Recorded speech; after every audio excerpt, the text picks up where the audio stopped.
Hello, everyone, and welcome to SCORE Fairfield County's live webinar on exploring franchise ownership. I'm Ruth Kelly, the webinar coordinator and a business mentor here at SCORE Fairfield County.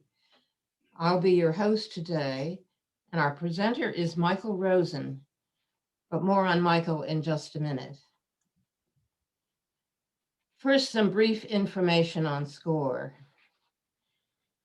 SCORE is a nonprofit national partner of the Small Business Administration. Here at Fairfield County, SCORE, we have around 130 volunteers with a wide range of industry, process, and subject matter expertise. We offer 3 primary value-added services to small business owners. The first, one-on-one counseling. That's face-to-face by video, telephone, email. And that can be accessed via request mentor link that you see on the screen or website via the SCORE website, fairfieldcounty.score.org. The second offering is educational workshops and webinars. We have over 150 of those during the year.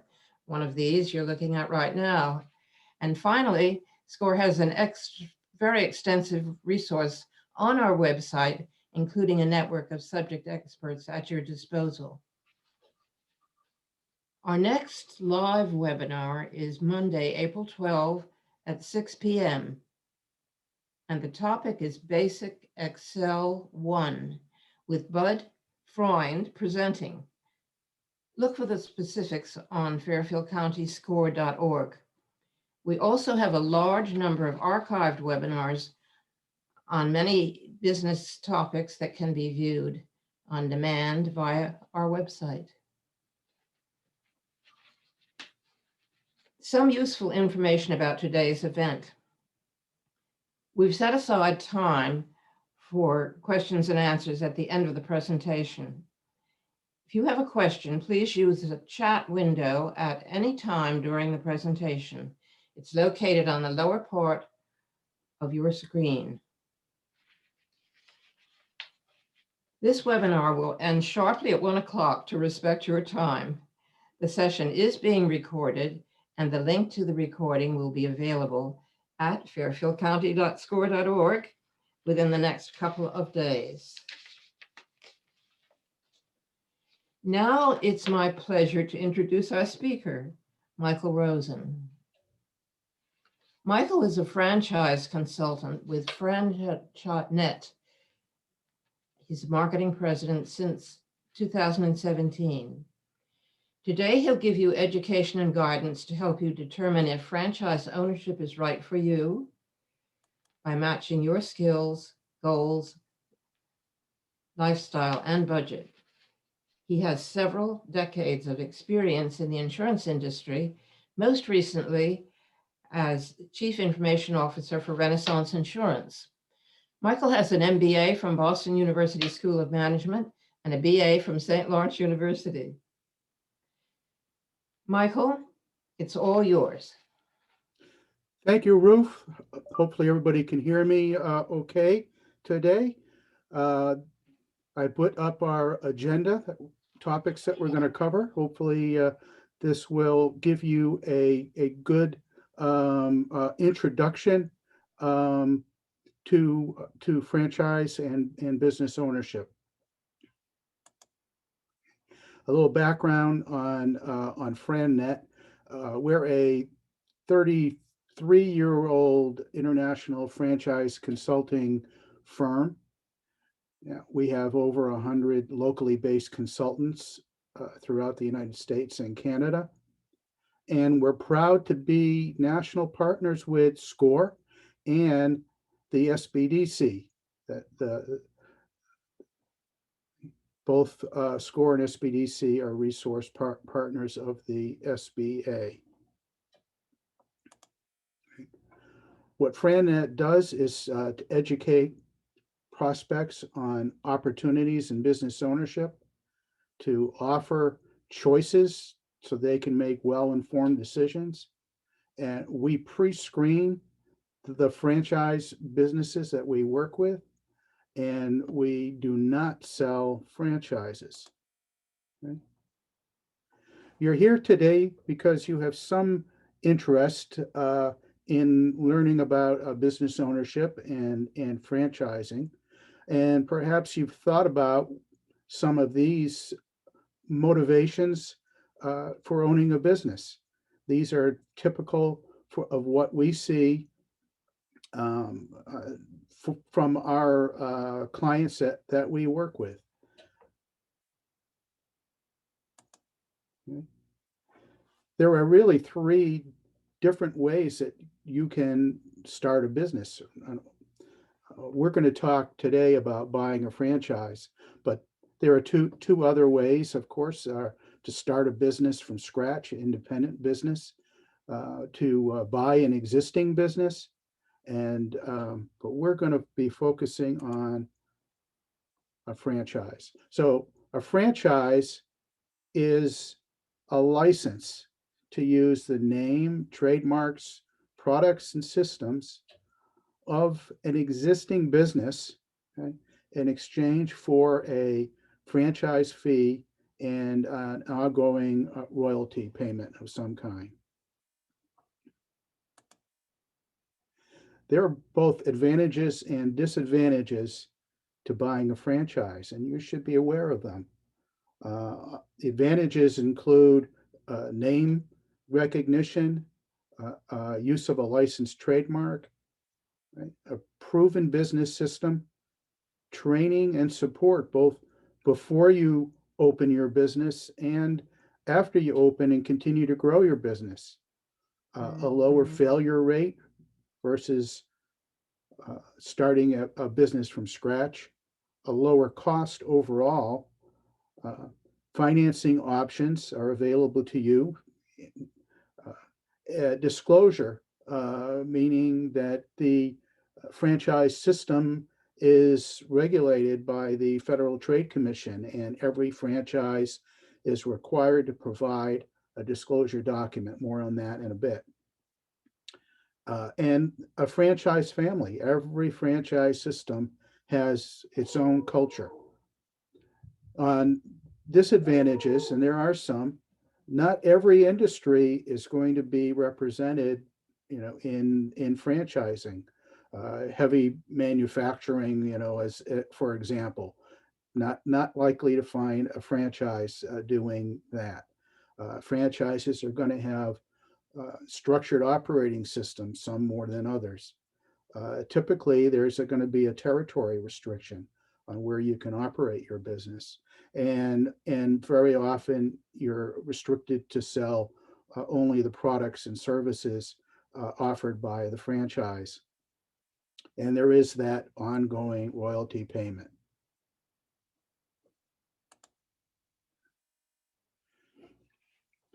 This is where it starts to get interesting, I think.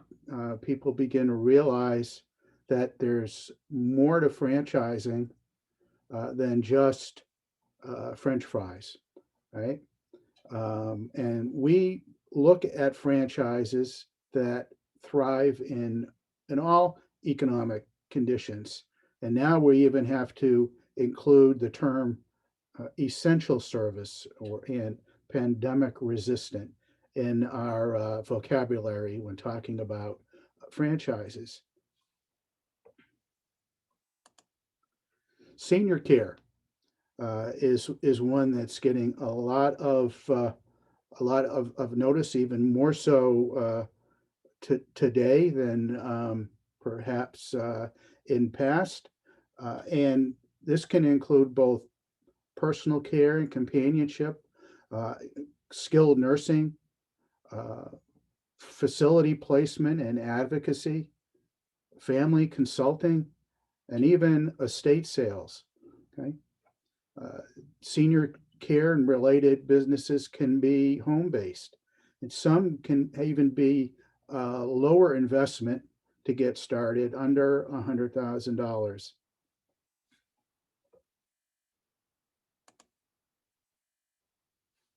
Residential repairs and home modification. Well, the pandemic really has changed things for everybody. With so many people spending time at home, they're looking around and catching up on all those projects. And we've seen this industry really take off during the pandemic. That actually has grown by 8 or 9%, if not more. We're talking about, improvements to kitchens, bath, garage, storage, flooring, no end of ways to improve our homes. And these are businesses that are typically mobile. They could be home based, and they're low to moderate investment levels.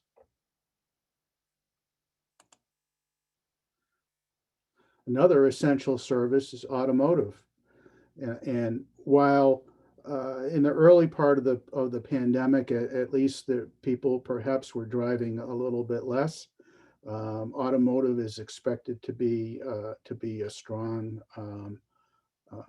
business. Generally, automotive is going to require a facility. Think maybe a Meineke type of business with bays and maybe a showroom. Could include accessory stores, but could also be a home-based or mobile service, businesses that provide repair to both the interior and exterior of automobiles. This typically is a moderate investment. Um, and then damage restoration. Well, that's going to continue regardless of the economy or pandemic. We're going to continue to have accidents in homes, be it broken pipes, water damage, ice dams, from damage from storms, typically paid by insurance. And this can include repair to roofs, siding, gutters, windows. And this is also going to be a mobile business and could be a low to moderate investment.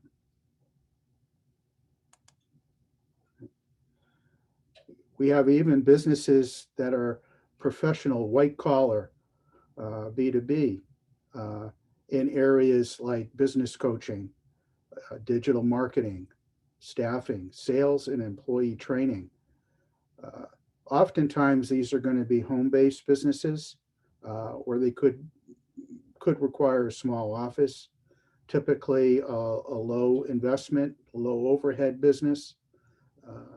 Typically requires a sales aptitude, and could also extend to consulting practices, even focusing on expense reduction for businesses. Future opportunities. Well, as the economy continues to recover, as the vaccines continue to roll out, and we get more control over this virus, we're going to be seeing reopenings and new businesses in the hair and beauty segment, fitness. People are going to have to get out there, and I hear that the average American adult has put on 2 pounds a month since the pandemic started. So fitness is going to be very important for everybody. Health and wellness, and restaurants. From what I understand, over 100,000 restaurants closed uh, during the pandemic. But as people get out more, we're going to find newer venues opening up. Now, can anybody think of a industry that I didn't mention that has seen a lot of strength and resilience and during the pandemic and will continue to grow? the pet industry. Okay, there are some 63 million households that own a dog, and in 2020, it's estimated that that industry um, was nearly $100 billion. And if you looked around your neighborhood, I'm sure you've probably seen a lot of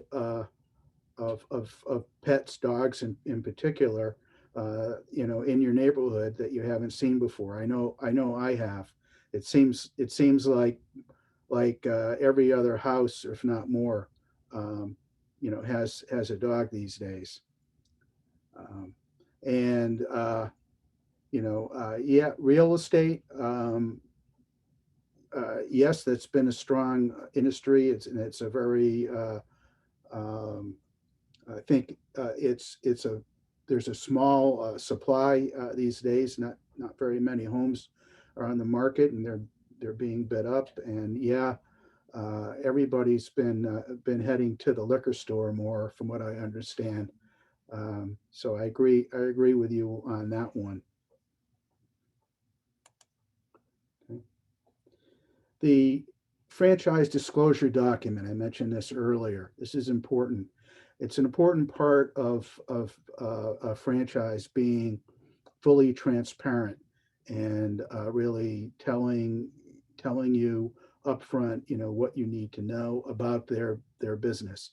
It's required by the Federal Trade Commission, and there's an order to the information that it is provided, and it's going to be consistent from one franchise to the other in terms of the order. Of course, the information provided is going to be specific to each franchise business, but they're going to tell you how long they've been in business, what business experience their management team has. If they've had any bankruptcies, you need to know that, and if there've been any litigation, and there's going to be some, particularly as franchises grow. The bigger they are, they're going to be legal issues. It's the kind of society that we live in. But you need to know what they are, and if you start to see, too many, then that's a red flag. Uh, Costs need to be spelled out. Um, a franchise is more than just the franchise fee. It's the total investment that you need to make to open your doors. So it could include the cost of build out if it's a business that requires brick and mortar. It could include vehicle expenses, equipment, advertising, supplies, insurance, any every expense that you could have will be disclosed to you and typically shown in a range, because some expenses are going to vary based on geography or the size of the facility that you have. And the franchise is going to make a good faith effort to tell you how much working capital you may need during your initial startup phase. And of course, there's the royalty that you'll pay. I'm asked how much a royalty could be, and typically it's a percentage of gross sales.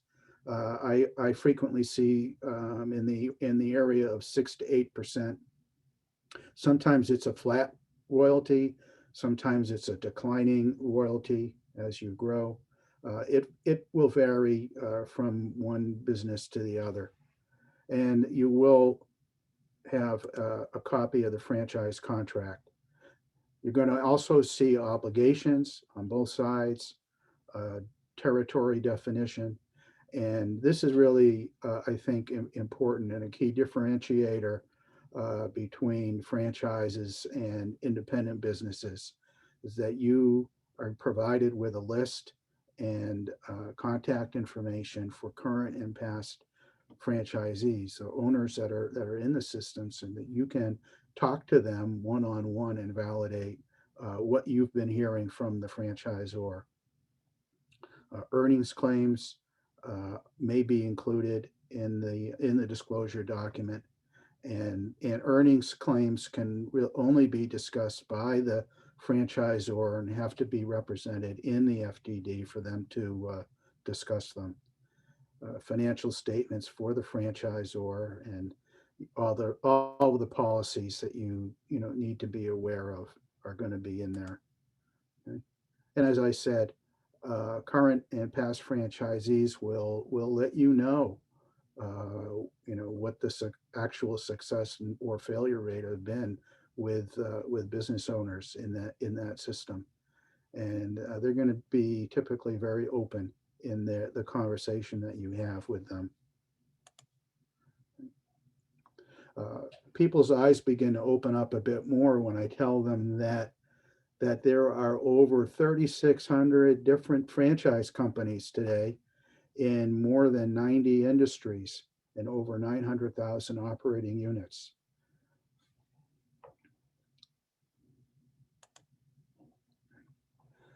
Additionally, um, okay, average initial investment.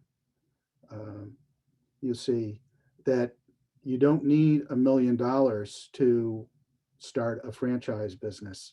In fact, nearly half of the franchises require initial investments of under 250,000, and there's a good number of them that we work with that are going to require investments of under 150,000.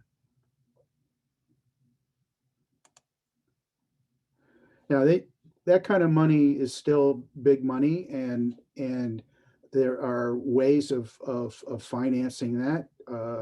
You don't need to take it all out of your investments or your savings.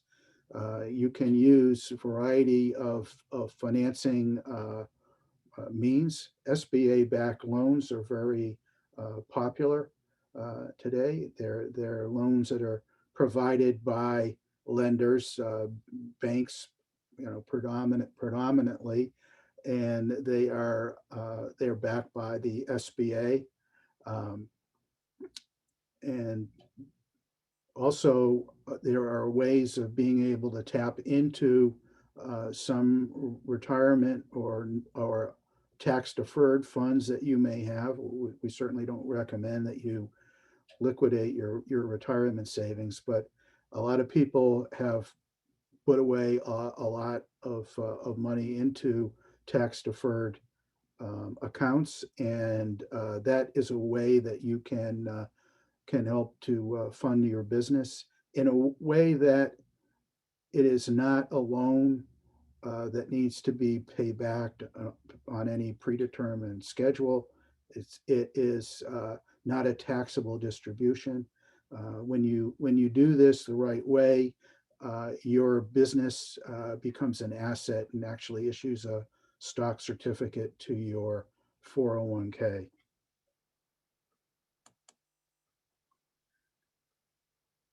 This is important about franchising. You don't need industry experience. Okay?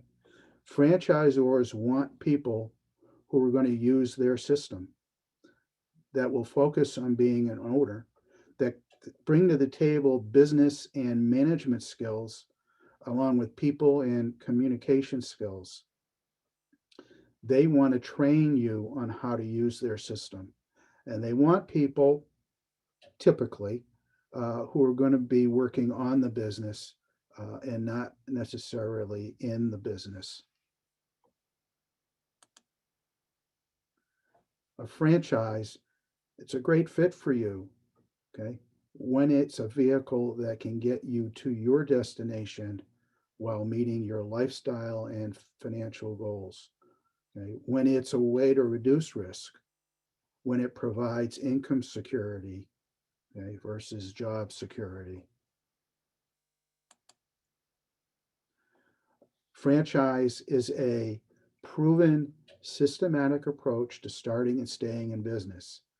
The franchise provides you with their experience, okay, with simplicity, with training and support, with name recognition, okay? Sales, marketing, and operational systems, and a culture of teamwork. When I say culture of teamwork, it's not just with the franchisor's back office, but also with your peers. Frequently in franchising, I see a lot of collaboration. Uh, Sometimes it's on marketing, sharing best practices, actually creating marketing cooperatives potentially. In franchising, we like to say that you're in business for yourself, but not by yourself.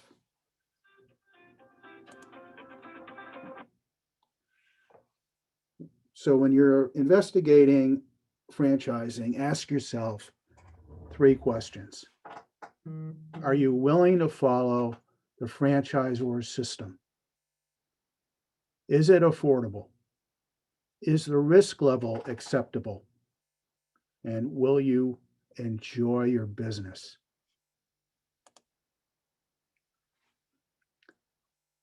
What's important to you? Okay? Know why you're doing this. Starting a business, be it a franchise or otherwise, is not easy. If it was easy, everybody would be doing it. Okay. So know what's important to you. Are you looking for challenge? Are you wanting to build equity for retirement, an asset that you can later sell, or maybe a legacy that you can hand down to your children? Are you looking for more time for family and interests, independence and control, financial security? Okay. Build your business model. Okay. Okay. Identify all of your business preferences before you start looking at, at what kind of a business you're gonna buy. Make sure you understand what's important to you, and then look at businesses that are going to check off the most boxes. Okay? Know your transferable skills. What are you bringing to the table? What do you expect, the franchise system to provide to you? If you don't have a lot of sales skills, well, then maybe you're going to be looking for businesses that are more marketing based, or where you can hire the salesperson. Okay. Uh,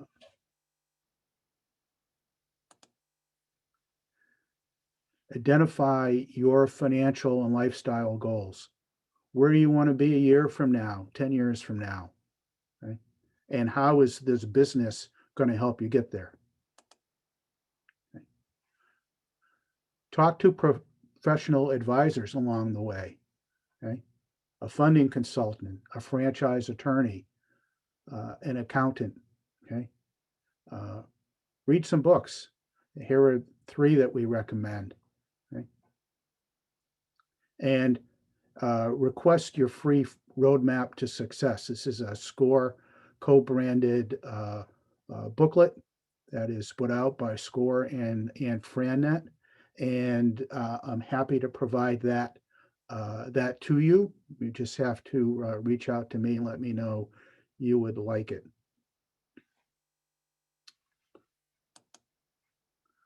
Okay, I'm going to open it up now to more questions. Okay, I'll point you to, if you've got a phone handy, a smartphone, you can actually point your camera right at that QR code. It'll bring up a form, and you can indicate on that form, whether you'd like to receive a copy of these slides, and you can indicate if you'd like to complete a franchise assessment. And I'll be happy to talk to you one-on-one at any point. Okay. And just to clarify, FranNet gets paid by the franchising companies. Yes. Okay.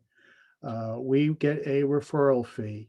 If we make a placement um, with a particular franchisor, then they pay a fee. There's no cost to explore. There's no cost to working with me or somebody like me. Okay. And if you don't feel that that the franchises that we've provided are a good fit for you, you can walk away. There's no fee to you for any of the time that we spend together. So I ask you to put any other questions that you might have into the chat, and I'll do my best to answer them.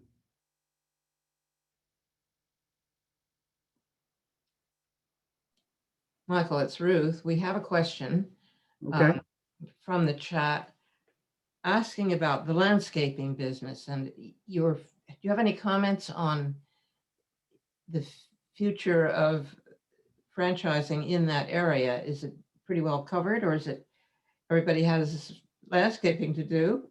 Well, there's always landscaping to do, and one of the advantages a franchise can provide is a professional approach to marketing and the being the face of a brand. I think with any of the service businesses, um, franchising, really elevates that service to a more professional level. There, in fact, are a couple of franchises I'm familiar with that that only do the marketing and the client management, and they actually connect businesses with landscapers, and they manage the relationship. We have some more questions, Michael, that all seem to come from the same person. So I will read them, and I think that I'll read them, and then they seem to center around some understandings or misunderstandings about the function of a franchise. Wouldn't it be too late to pull out of a franchise when you learn more information from other franchisees and discover it's not really a good fit? No, because you're going to be doing that as part of your investigative process. You will have a number of meetings and calls with the franchisor. Okay, you'll have received the disclosure document and have walked through that, and you will have had an opportunity to go through what we call the validation phase, and you will call and talk to as many franchisees, okay, as you can. We recommend 8 to 10 or more, depending on the size of the franchise system, and make sure that you're getting consistent answers. Okay. A couple more areas of questioning from the same person. As a franchisee buying stocks in the franchise to fund investment portfolio, am I diversifying my portfolio? Let me go on to the next question with regard to envisioning, same person, a franchise as an asset paying stock dividends to one's 401k. Does it operate as the stock going up and down, but still make a profitable investment at the end? There are some ways that you can own a franchise business, um, and and own it somewhat passively, maybe not, more semi-absentee is what we call it. And if you fund the franchise through through a 401k, or even through a Roth 401k, is something that's relatively new but possible, and then you're able to pay dividends your to your shareholder of common stock, which would be the Roth. and you'd be able to, those dividends would then be paid on a tax-free basis.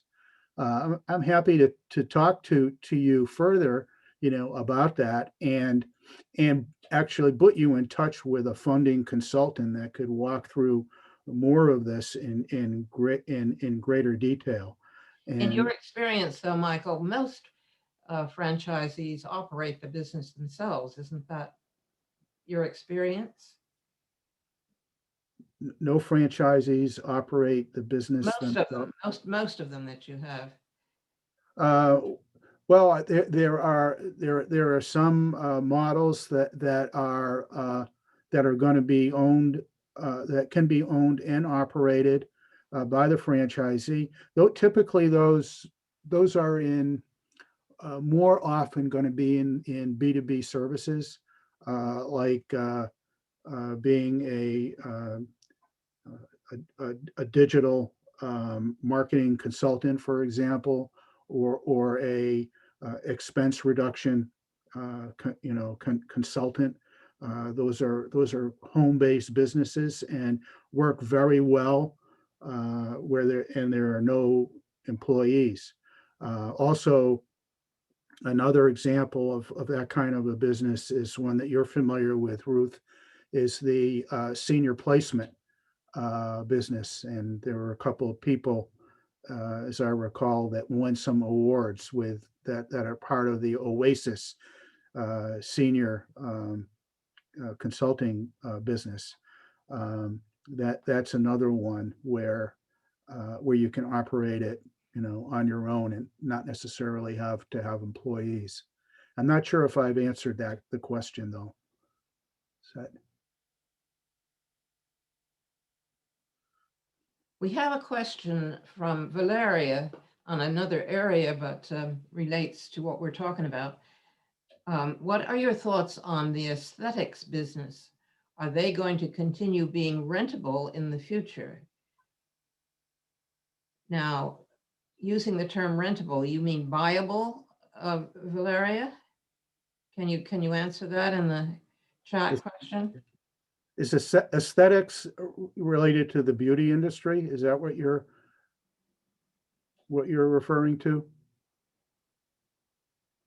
Can you stick an answer in chat? Let me move to a couple more questions, and you can, Valeria, if you can put that in chat. I have a couple more people Yeah. have been putting them in questions and answers.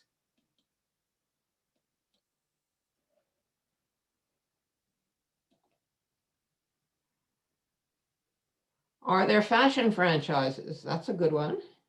Yes, there are. There are franchises that are in the fashion business, clothing business, designer label,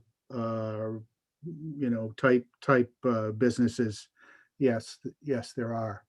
Now here, Valeria has Yes, more about yeah, her question here. yeah. So aesthetics meaning viable. That aesthetics part of the. I would say that's part of the part of the beauty industry, and people, I think people are starving for that, quite frankly. And as we, in fact, I mean, when I drive by, even today, the nail salons are reopening with safety precautions, obviously. But there women's beauty, men as well. I mean, we're social people, and we're always going to want to look and feel good, and I think that helps in that regard. I see a question that came in about storm damage franchises. Uh, there are storm damage franchises that require some investment in equipment. And yeah, happy to talk to you more about that. But there are businesses that do storm damage more for residential and small businesses. And we've got a couple of franchise systems. So one in fact that is owned by Belfor, which is the world's largest damage restoration business, they have been starting to have been operating a franchise for several years now. Yep. So I see that Valeria has replied. So do you have any more questions about your original questions, Valeria? Just stick them in wherever you'd like to, questions and answers or chat. We'll look at both of them. And Uchena, who had the number of questions about the quality of buying a franchise, has suggested he'll be getting in touch. Now, I had a thought. Suppose you have bought a franchise and it's a success for 5, 10, 15 years. How can you sell it? Yes, yes. Well, that's one of the questions that you probably want to consider. As far as how long do you expect to hold on to your franchise, and what you will do with it at some point. When you want to exit, will you pass it down and to a family member, or will you want to sell your business? After all, you've built it up. It's been profitable, and it's going to become valuable. Franchise businesses, will sell for some multiple of EBITDA or owner's discretionary income, and it can be be sold, either listed directly, through a business broker, or through a biz buy sell, or we like to see it being handled by the franchisor.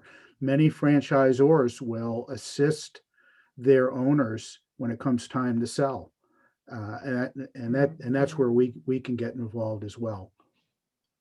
What about the contract with the franchisor? Does that determine any restrictions that might be? I mean, do they want all of that would be spelled out in the disclosure document and the contract itself. Also, why we highly recommend, before you sign an agreement or pay any money, that you have that reviewed by a franchise attorney, and all of the policies related to selling are going to be included there.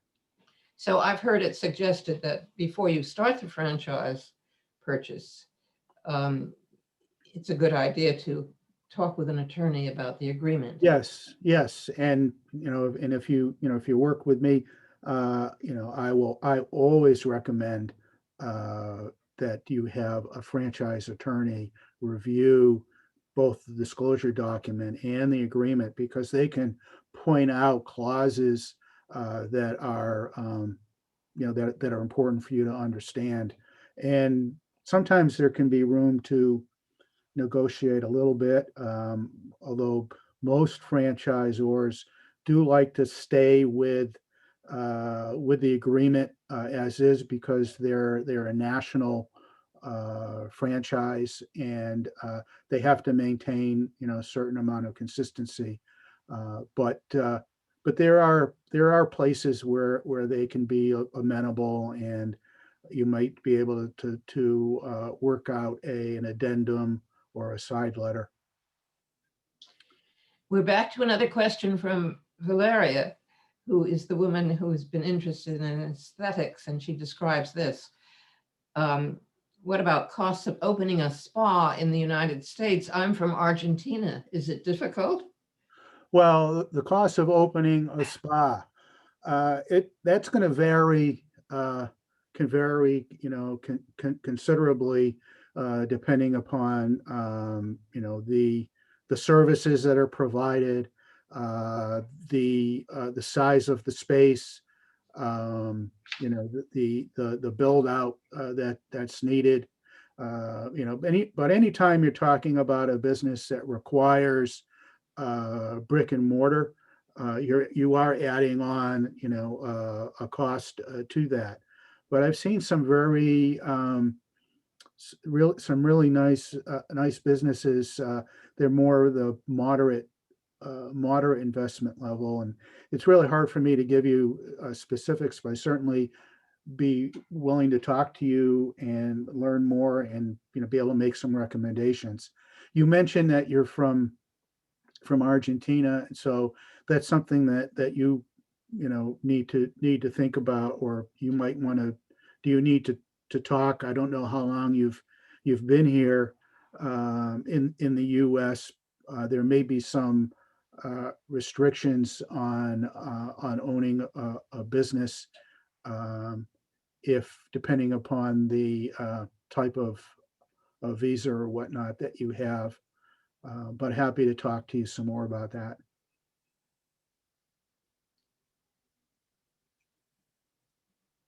Now, I don't know if this has been covered before or not. Eric asks again, are there storm damage franchises that require an investment in heavy equipment? Well, yeah. So I think I mentioned that there are a variety of storm damage franchises. There are some that do broad-based services, like a Serve Pro, for example, right? They do, and they do require vehicles, and a crew, some equipment, maybe not.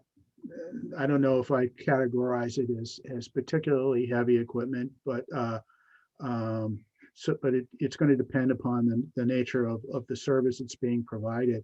There are franchises that specialize in roofs, in windows and gutters, and that type of thing.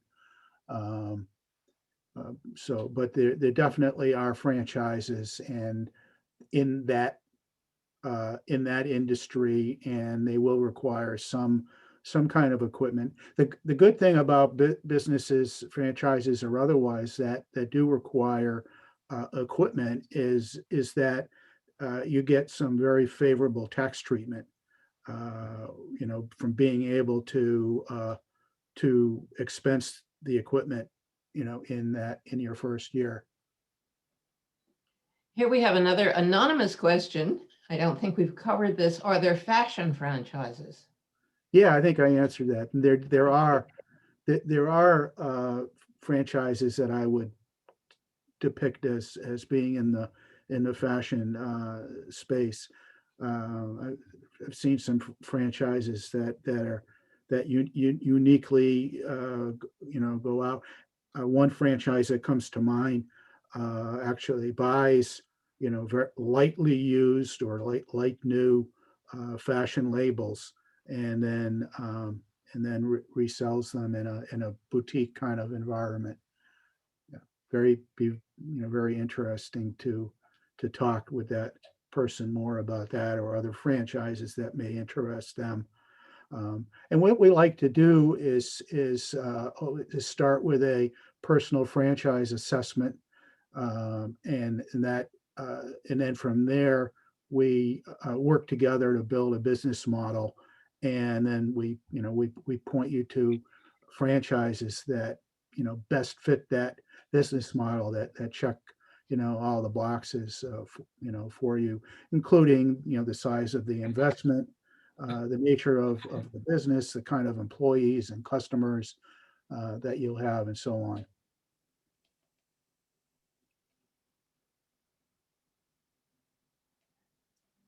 Here's a question from another anonymous, or maybe the same one.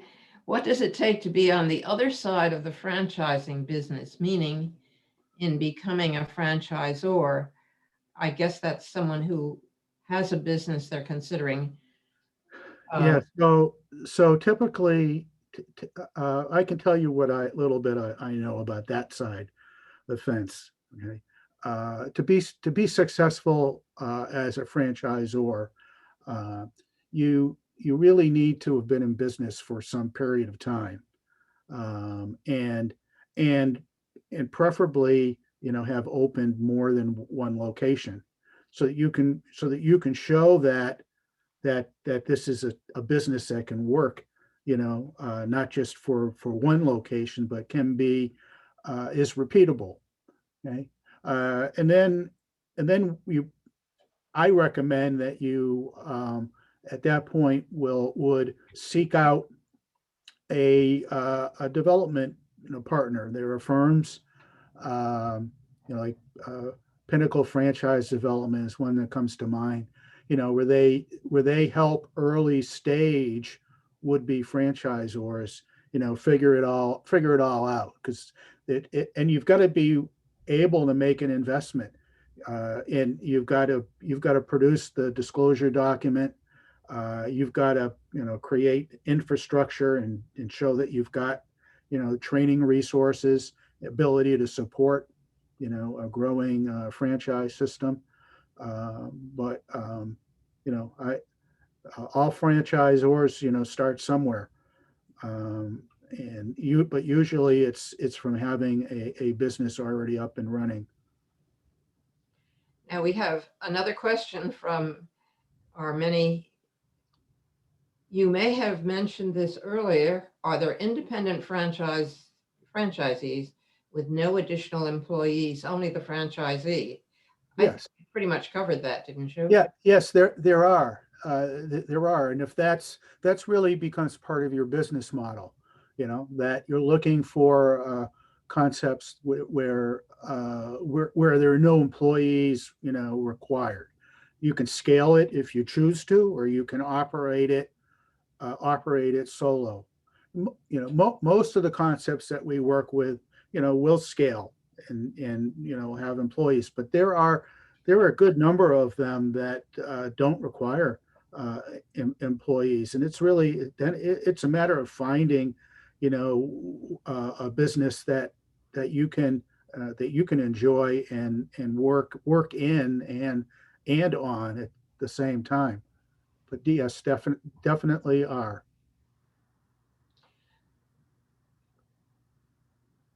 I think we've covered all of the submitted questions, and that's pretty much all the time we have for questions today. You have on your screen contact information on how to get in touch with Michael Rosen. The one thing I don't think we covered, isn't it quite possible that once people get established, they'll get ongoing assistance from you, from the franchisor, and naturally, if they have a SCORE advisor, that'll be somebody that can be part of their team. Absolutely, absolutely. We recommend SCORE can be a very valuable part of the team, both before and once they get started. And you'll get tremendous support. And this is one of the things that you'll validate with other owners, from the franchisor, as well as from other owners that you meet along the way. You'll develop some great friendships and collaboration along the way. I see on this last page, Michael, that you have a contact with you on franchise fitness survey. That looks interesting to me. Yeah, so the franchise fit survey is just a short, really anonymous set of questions, handful of questions for you to answer, and then you'll get back some immediate feedback and about who you are and what are some things that you need to consider. So it's not a complete franchise assessment. It's a is this something that I should be considering. It gets you thinking. Gets you thinking about it. But certainly reach out to me, use the QR code. That's a convenient way to let me know that you'd like to complete the full franchise assessment, that you'd like a copy of the slides, and of course I'll include the SCORE booklet as well. Well, Michael, I think you've given the subject, which is a very broad one, good points for people to think about. And just as a reminder, if you switch to the final, Michael, the final SCORE pages, we have a recording of this webinar And all the materials that you mentioned are going to be available via our website, which is fairfieldcounty.score.org. And take a look at our website and find that our next live webinar is next week, April 12, Monday, and the topic is Basic Excel with Bud Freund presenting. Thank you very much, Michael. This has been a good survey of a very broad subject. So just to remember that Fairfield County Score and Score offers free individual counseling. Use the link, request a mentor, and you'll be getting a business evaluation on this session, which we would appreciate your filling out so that we have a sense of how beneficial this has been to you and what additional information we could provide. Again, Michael, thank you so much. Thank everyone for attending today's live webinar. And everyone stay well and have a good day. And thank you all as well. And I do appreciate the thoughtful questions that you had. And I do hope that you have more questions. You'll reach out to me and we'll talk further. Thank you. So we look to hearing from all of you. Check our website and you'll find out where to get in touch with everyone. Thanks very much. And thank you, Michael. Thank you.